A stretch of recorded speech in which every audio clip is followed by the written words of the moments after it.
atas pujian segala dan pujian ini, hamba Tuhan akan membawakan doa firman. Sebentar, saya perkenalkan itu mertua saya dan besok mamanya kan.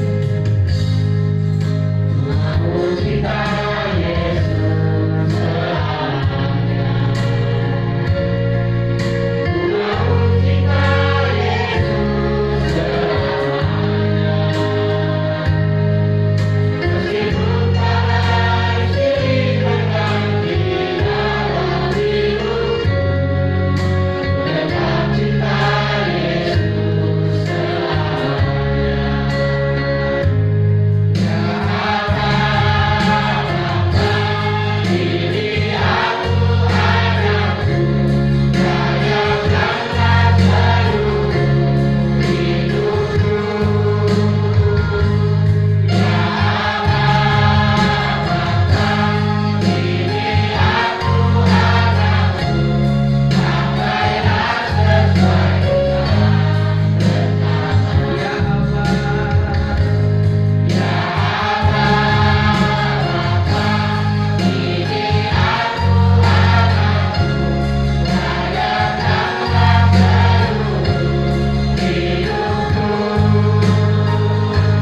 Ya Bapa, ini aku anakku, sampailah sesuai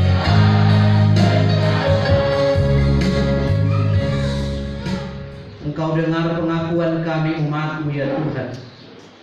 Kami mau cinta Engkau selama-lamanya. Dan biarlah ini Tuhan bukan hanya pada saat ini, namun sepanjang hidup kami. Kami tahu bahwa pergumulan akan hidup kami dalam berbagai persoalan hidup.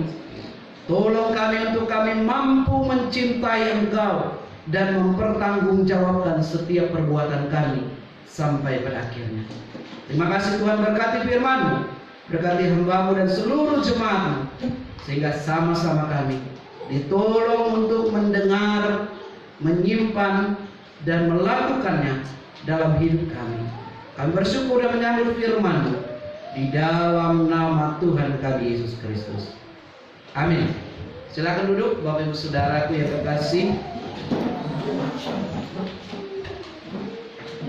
Terima kasih tim pemuji. Saya sapa kembali. Shalom. Shalom. Di nama Tuhan kita bertemu di rumah Tuhan pada awal November ini. Kita akan belajar kebenaran firman Tuhan dari Ibrani pasal yang keempat.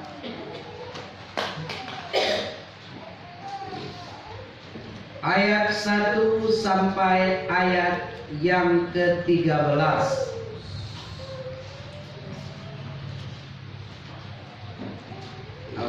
Alkitab saya halaman 261. Ya, mungkin ada berbeda sedikit, kira-kira begitu.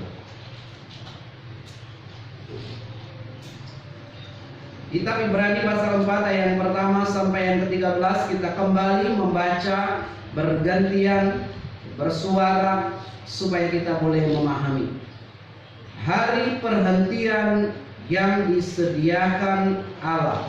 Sebab itu baiklah kita waspada supaya jangan ada seorang di antara kamu yang dianggap ketinggalan, sekalipun janji akan masuk ke dalam perhentiannya masih berlaku. Karena kepada kita diberitakan juga kabar kesukaan sama seperti kepada mereka, tetapi iman kebenaran itu tidak berguna bagi mereka, karena tidak tumbuh bersama-sama oleh iman dengan mereka yang menyatakan.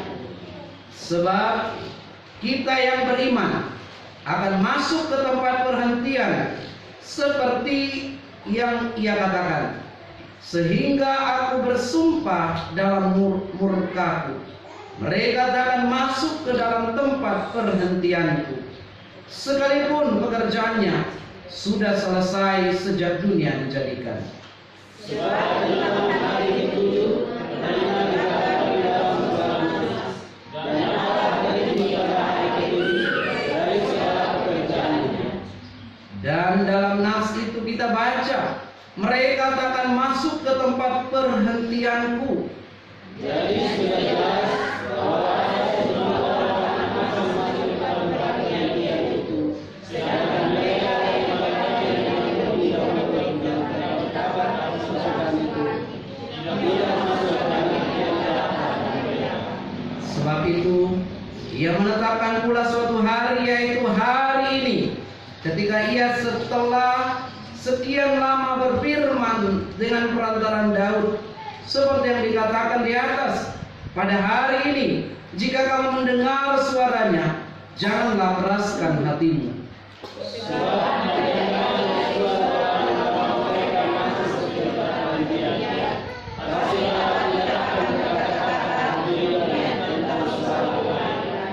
Jadi masih tersedia suatu hari perhentian, hari ke-7 bagi umat Allah.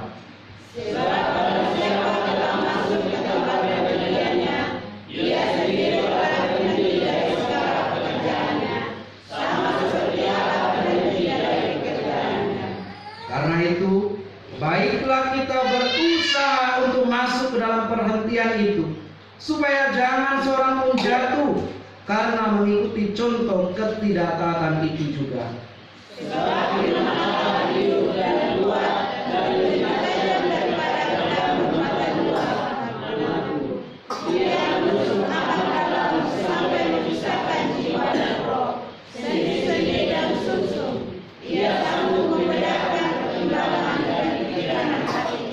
Bersama, dan tidak ada suatu makhluk pun yang tersembunyi di hadapannya, sebab segala sesuatu telanjang dan terbuka di depan mata Dia, yang kepadanya kita harus memberikan pertanggungan jawab.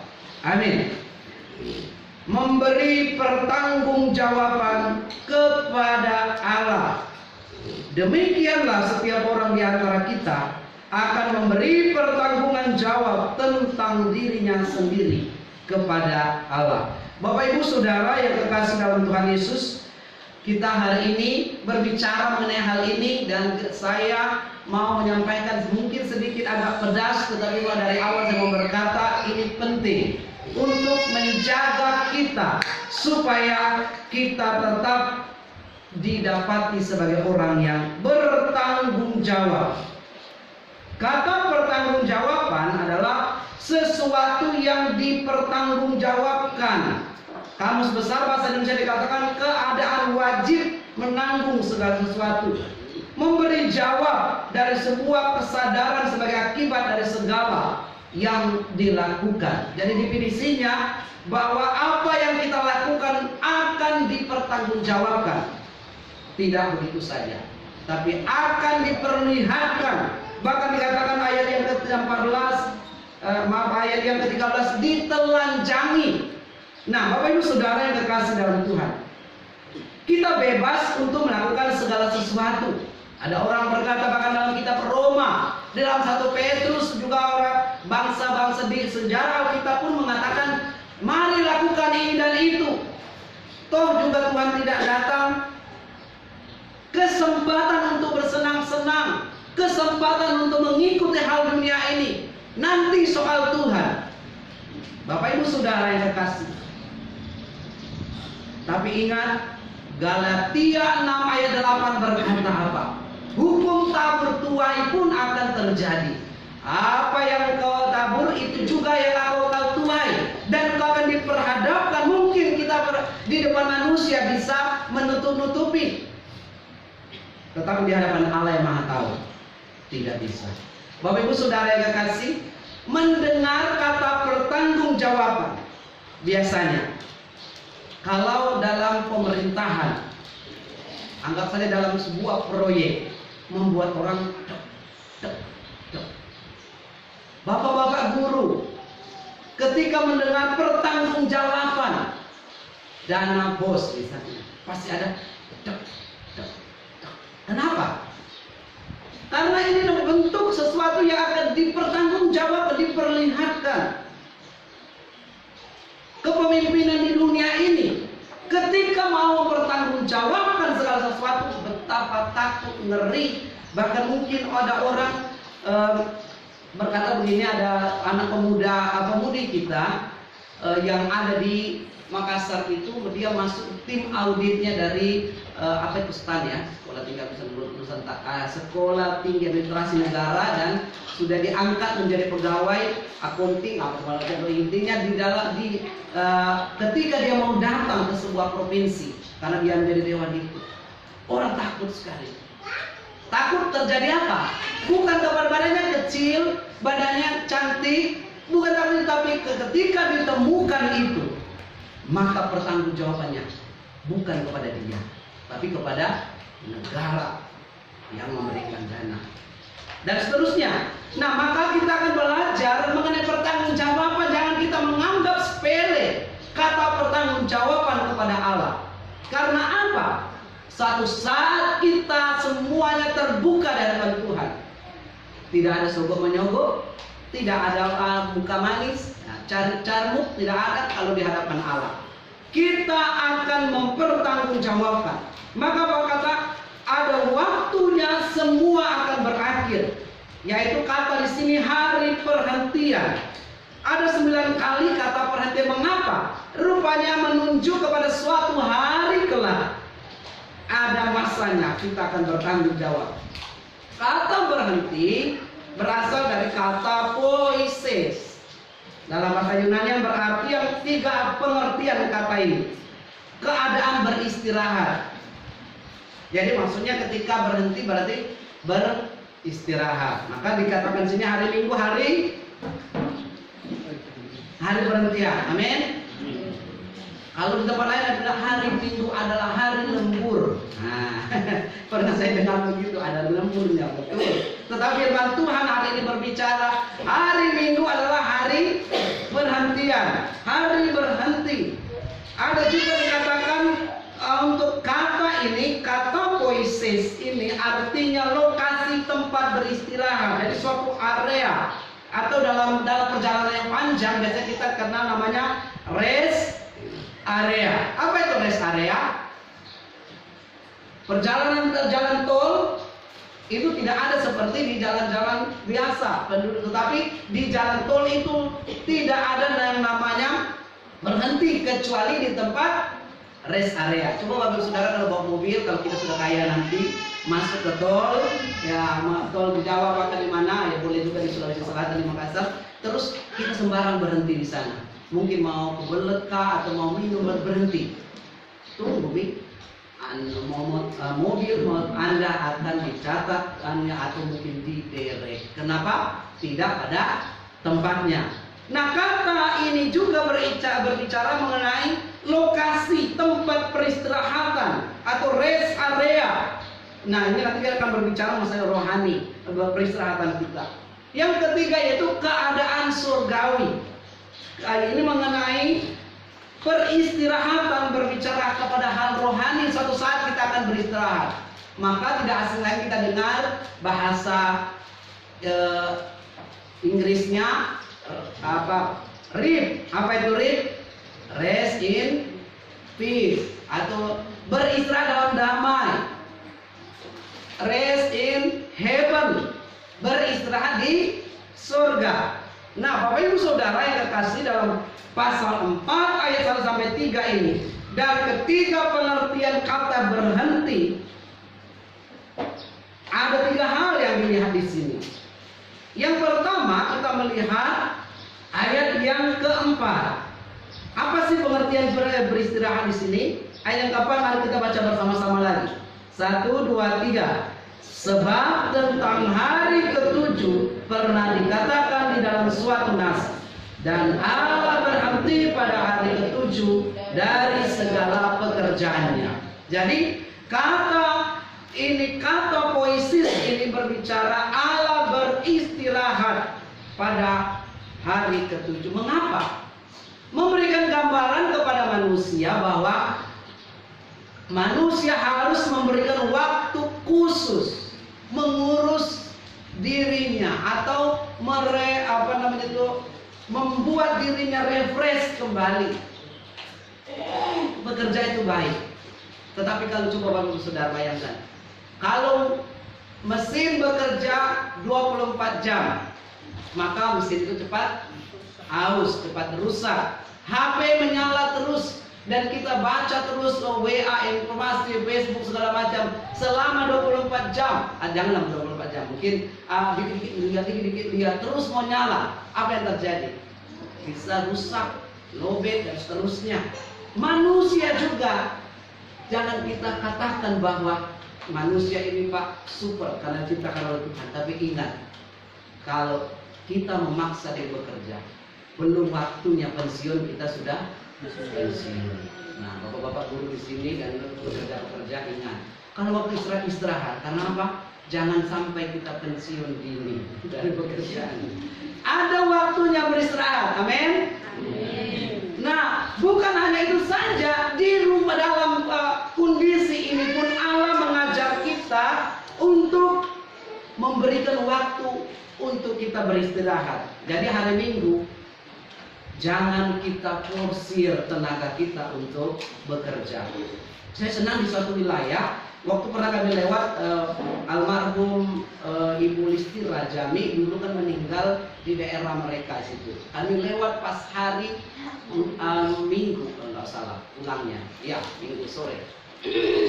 Karena habis pemakaman Minggu pagi itu siang nggak langsung berangkat. Apa namanya itu? Diceritakan sama supir yang selalu sih, Pak, kota ini, kota apa yang namanya itu? Sebelum Morowali sebelumnya Palu, terus apa lagi? Tentena, ya, terus kita pokok Tentena, terus apa lagi satu lagi? Ya, pokok Tentena ya, kalau nggak salah itu. Nah, masih di Sulawesi Tengah, bukan Palu. Nah, di situ kota itu terkenal dengan kota 1000 gereja kalau nggak ngerti. Pokoknya intinya di situ hormat akan hari perhentian ini memang ada. Jadi bapak-bapak jangan berani memang bekerja pada hari Minggu, akan disoroti. Semua rumah tertutup, semua pekerjaan dihentikan.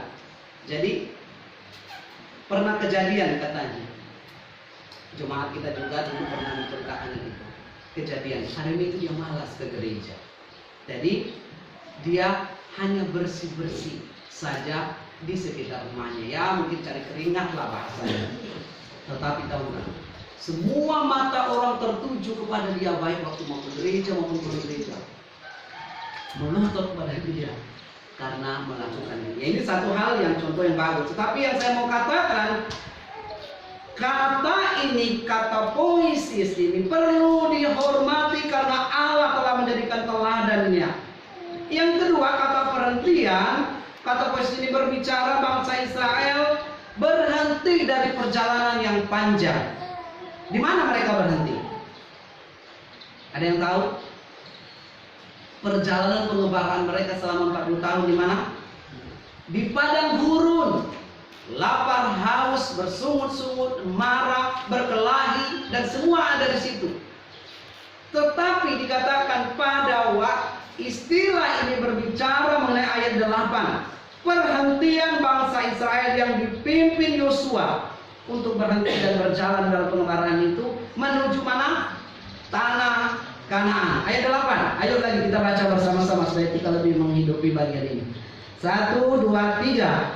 Sebab andai kata Yosua telah membawa mereka masuk ke tempat perhentian, pasti Allah tidak akan berkata-kata demikian tentang suatu hari lain. Ini gambarannya. Kata poesis ini berhenti dari perjalanan pengembaraan. Nah, kita sekarang sudah dalam Kristus, tapi bangsa Israel, kita tahu kenapa Musa tidak masuk dalam tanah perjanjian. Kenapa umat Tuhan sebagian musnah dan tidak menikmati, walaupun mereka sudah melihat tanah itu, mereka melihat di situ terdapat susu dan madu, tapi mereka tidak masuk. Kenapa? Ketidaktaatan dan bersungut-sungut. Bapak Ibu Saudara yang kekasih, dari poin ini kita belajar bahwa Ibrani pasal 4 ini menyoroti waspada terhadap kemurtatan. Mengapa? Banyak orang KTP-nya Kristen, ya Kristen. Banyak orang makan babi, enak nggak? Enak, tapi kita nggak ada lagi, susah kalau kita dipelihara. Banyak orang mengatasnamakan, mungkin pakai kain salib lah, atau hari Natal jingle bell, menyanyikan itu. Tetapi disoroti di sini, ingat, jangan sampai nanti suami tak, istri tak, bahasa saya bahasa sehari-hari, anak tak, tidak masuk dalam tempat penghentian. Dia orang Kristen, tahu ah? Dia memuji, dia katakan KTP-nya, KTP apa? Kristen, Protestan. Tetapi tidak masuk surga. Mau anggota keluarga kita demikian? Enggak mau kan? Atau ada yang mau? Enggak apa-apa Pak. Dia supaya saya tidak ketemu dengan dia. Nah, itu salah. Allah menghendaki semua kita bersama dengan keluarga kita membawa hidup kita di tempat perhentian, yaitu surgawi. Poin yang ketiga ini, kehidupan kekal bersama Allah dalam kerajaan Allah. Nah, untuk itulah apa sih yang harus kita lakukan supaya masuk dalam tempat perhentian ini selama di dunia ini? Anything, everything. Silakan lakukan apa saja. Silakan lakukan sesuka hatimu. Tapi ingat ayat ini berkata apa? Engkau dan saya akan mempertanggungjawabkan. Seperti saya bilang tadi, mungkin kalau Pak Desa atau mungkin Pak Guru atau kepala proyek akan cemas ketika berhadapan pertanggungjawaban. Tapi kita kadang-kadang betapa santainya. Tuhanku maha suci. Tuhanku maha kasih. Banyak nih waktunya, belum dan sebagainya. Nah, inilah namanya di dalam doktrin teologi Injil yang tetap berkatakan kasih karunia murahan. Mengapa demikian? Karena orang Kristen, orang berkata, oh Tuhan kok baik kok, lakukanlah sesuka kita. Nggak apa-apa berdosa sedikit-sedikit, nggak apa bohong sedikit-sedikit, nggak apa-apa menyakiti, toh nanti juga bertobat. Kata orang yang suka melakukannya. Nggak apa-apa dekat dengan tanda, dekat dengan Tuhan, dikit-dikitnya rempet.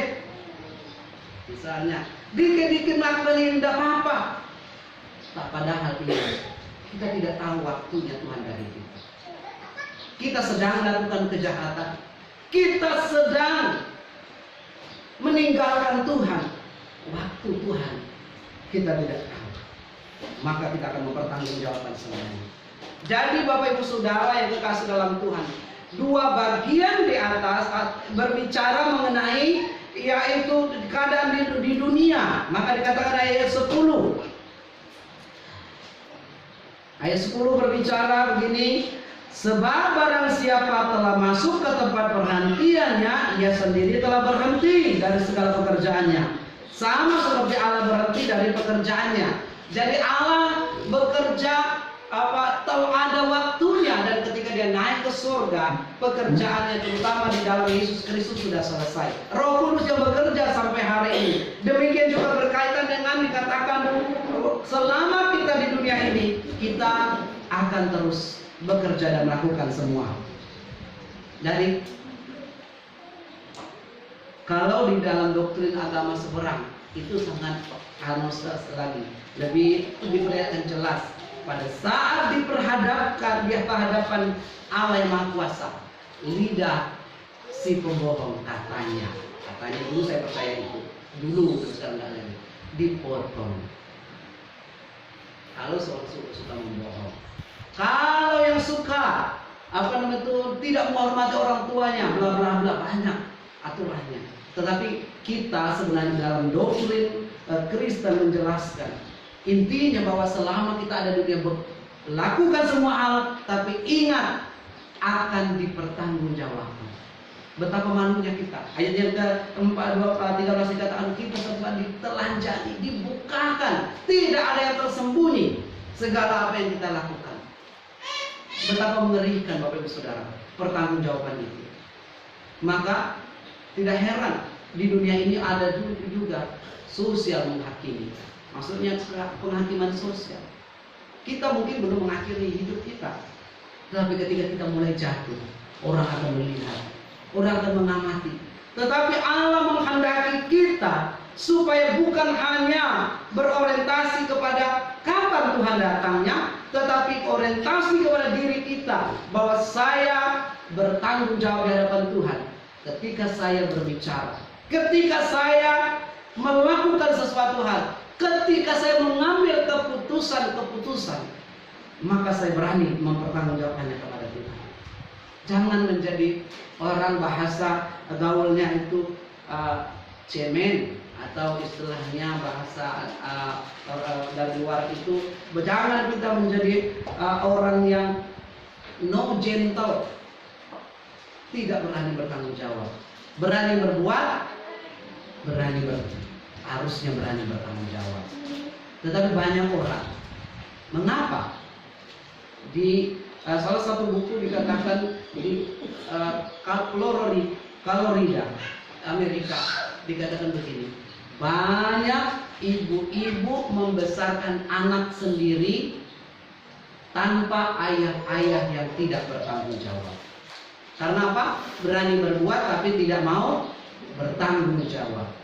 Nah, ini gambaran bahwa segala sesuatu harus dipertanggungjawabkan. Maka dua bagian di atas ini berbicara hal-hal yang pertama, peringatan jangan sampai kita tidak masuk ke tempat perhentian. Ayat yang pertama, kembali katakan, sebab itu baiklah kita waspada, supaya jangan ada seorang di antara kamu yang dianggap ketinggalan, sekalipun janji akan masuk ke dalam perhentiannya masih berlaku. Jadi janji Tuhan untuk keselamatan berlaku nggak? Masih. Tapi ayat 1 dikatakan apa? Jangan sampai kita apa? Dianggap ketinggalan. Ayo tanya kiri kanan. Jangan mau ketinggalan.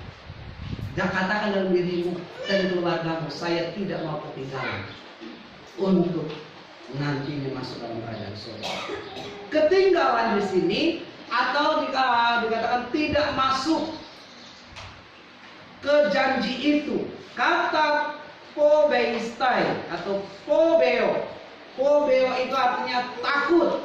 Maknanya rasa takut kehilangan sesuatu yang paling berharga dalam kehidupannya, maka ia akan berusaha berjuang untuk mempertahankannya. Bapak Ibu Saudara, apa yang paling berharga dalam hidup Bapak Ibu Saudara?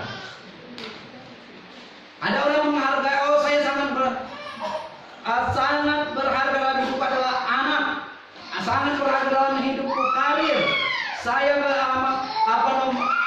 dalam hidup yang paling berharga nama baik. Mungkin semuanya orang beranggapan semua kita punya sesuatu yang berharga.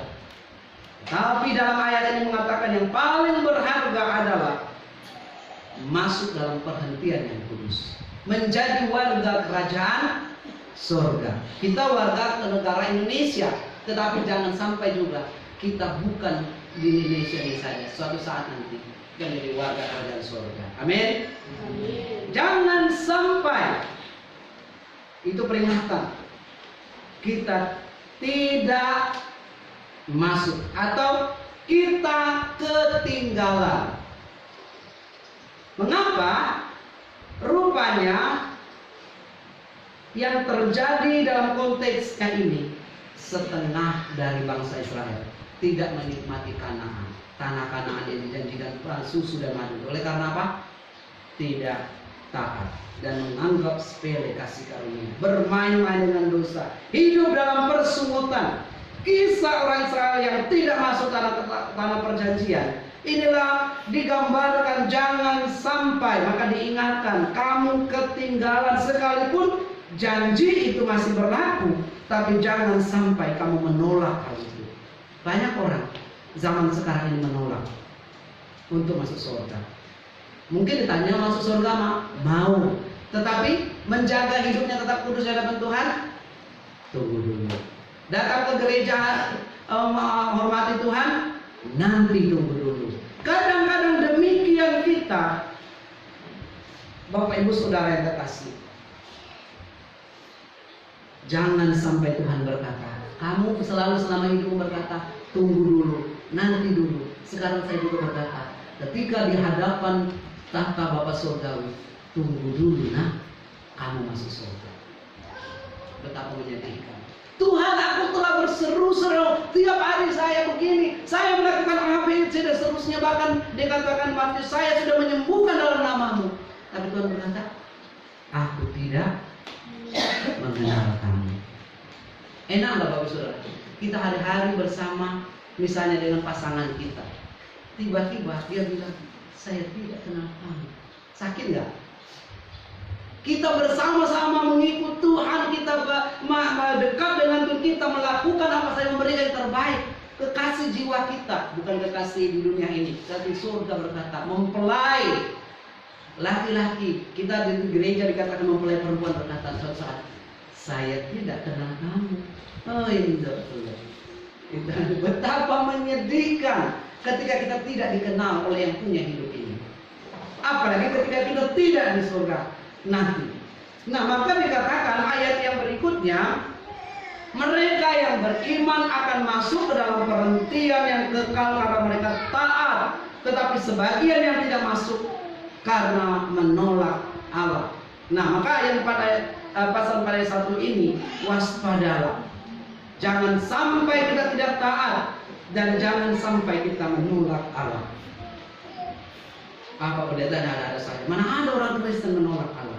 Tapi dosa yang paling besar di dunia ini mendukakan roh Allah dan menolak pekerjaan Allah. Ada orang yang sudah mengenal Tuhan, tapi menolak untuk dibimbing Allah, menolak untuk hidup dalam kesucian, menolak untuk dibenarkan, menolak untuk dituntun oleh Allah. Mengapa? Bagian ini sangat tajam, dikatakan firman Allah seperti pedang bermata dua. Dia sanggup memisahkan tubuh dengan sumsum. Maksudnya dia berusaha menyatakan yang benar, menyatakan yang salah, dan akan semuanya perbuatan kita dipertanggungjawabkan. Bapak Ibu Saudara, mengenai perhentian ini, tentu kita tidak tahu kapan waktu perhentian itu. Tetapi pertanyaan saya, sudah siapkah kita masuk dalam perhentian? Sudah siapa kita mempertanggungjawabkan semua apa yang kita kerjakan di muka bumi ini? Jangan kita bermain-main. Jangan kita menganggap sepele kasih karunia Allah. Oh, Allah Maha Kasih. Tapi ingat, kalau nyawa sudah di ujung mulut, tidak ada lagi pertobatan. Selagi masih ada kesempatan, mari persiapkan hidup kita untuk mempertanggungjawabkan kata-kata kita biarlah memuliakan Tuhan. Keputusan kita biarlah keputusan yang bercermin kepada firman Allah, dan apa yang kita lakukan berkenan dalam pemandangan Tuhan. Jangan kita menganggap Tuhan itu Maha Kasih, tetapi ingat, kasih dan kedisiplinan Allah harus berjalan seimbang. Oleh